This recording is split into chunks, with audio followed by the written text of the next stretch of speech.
Soccer superstar Lionel Messi shocked the world this week, announcing he's turning down more than $1 billion from Saudi Arabia to play instead in Miami.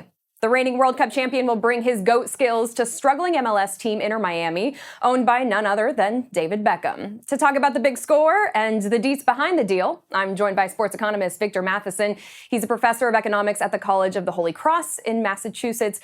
Victor, how shocked were you to hear that one of the greatest soccer players of all time was turning down a contract from the Saudis, reportedly worth more than $400 million per year, to come to Major League Soccer, which, as we know on a global scale, just not one to usually score this kind of talent? Well, so Messi had been linked with MLS for many years prior to this, but in the last couple of years, we had seen that gigantic contract go to Cristiano Ronaldo to go play in Saudi Arabia. And so it looked, at least initially, like there's no way that MLS would be able to have the sort of money needed to pry away a player like Messi for the sort of money that the Saudis had already shown they were willing to pull up for Ronaldo. Yeah, and we know the Saudis are not really happy with this development, and they've warned Messi, this deal is not going to be the same in a couple of years if you change your mind. As you mentioned, paying him was a difficult challenge for anyone. He wanted to go back to Barcelona, but they couldn't pay him again. And the Saudis were offering the world as far as compensation was concerned. We see that MLS and Inter Miami got creative on this one. I know that the deal is not final, but here are the things that have been floated: an ownership stake after playing, commercial partnerships with Apple and Adidas, and no salary restrictions. How unusual is this deal structure in sports in the U.S.? So what's really interesting is the only other soccer player that we can actually think of who has been linked to a deal like this is no other than David Beckham, right? So David Beckham came to the United States about 15 years ago. Again, probably one of the three biggest, highest profile players ever to play in the United States. That would be Pele back in the 1970s. Beckham, and then, of course, Messi. And what Beckham got as part of his deal is not only the largest salary paid to any MLS player, but he also got the rights to an ownership of a club at some point in the future. And he turned those rights into Miami, right, which is now going out and hiring Messi. So it looks like this is a sort of full circle deal. We see exactly what happened to Beckham 15 years ago, and it looks like this will be the same sort of offer being made to Messi now. There was so much hype back in 2007 when Beckham came over, everyone saying that this was going to change the landscape of MLS. Do you think that it did that back then, and how would you compare the potential impact of Messi being here now? So it absolutely changed things. It put United States on the map in terms of professional soccer. We'd already kind of been on the map in terms of international soccer, but it put Major League Soccer on the map for sure. This was a league that had gone from 12 teams down to 10 teams. A couple teams had been contracted, including the Miami team that had been playing there earlier. And this was a gigantic jolt.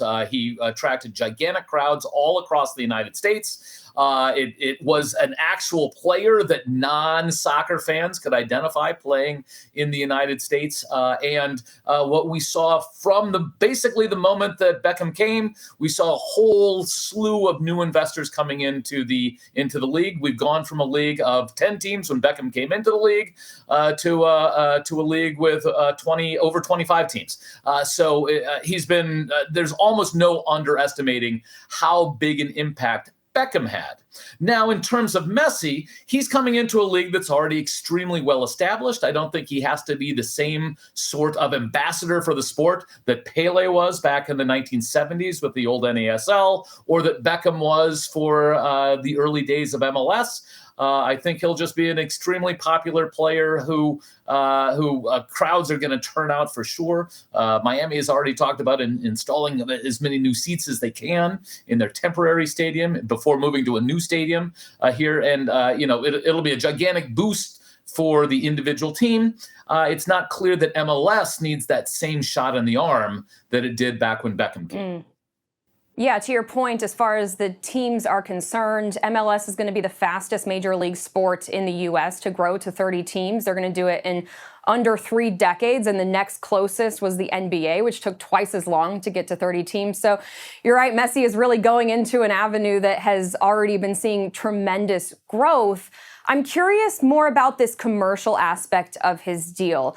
I was thinking about where have we seen that push to compensate players in a more commercial way before, and we're really seeing it in the NIL, which obviously those athletes don't get paid by the schools, so they're looking at marketability and which school they go to. But with the Apple deal especially, now that the MLS is experimenting with this, do you think we're going to be seeing this more in other sports?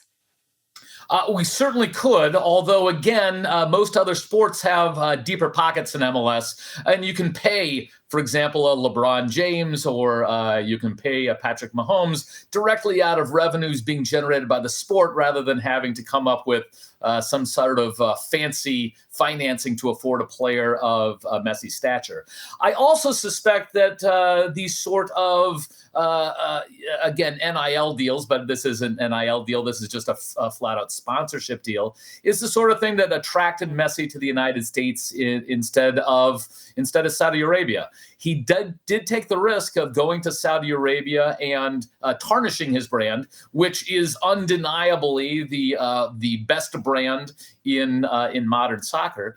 He's without question one of the greatest players ever to play the game. And I think he thought, look, I could take a few $100 million payday, money that I don't need. I'm already the highest paid athlete in the world, but it could tarnish my long-term earning capacity. I'm only going to be playing for a few more years as an actual player, but I could be a brand ambassador for decades. The last thing I want to do is tarnish that decades of brand ambassadorship by taking a job at the end of my career at a place that clearly has troubling associations.